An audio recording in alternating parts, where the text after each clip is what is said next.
سوال ہے کس مذہب میں مردوں کو ہاتھ لگانا منع ہے؟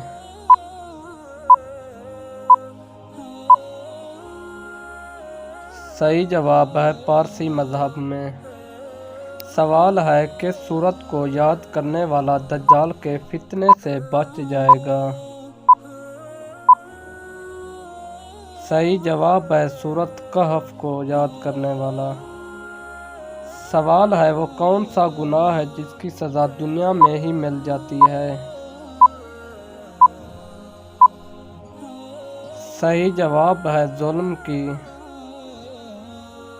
سوال ہے مسواک اللہ تعالیٰ کے کس نبی نے ایجاد کیا؟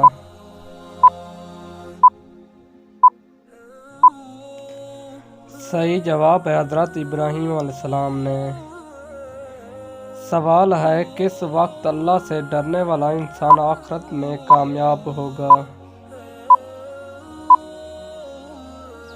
صحیح جواب ہے تنہائی میں خوف خدا سے۔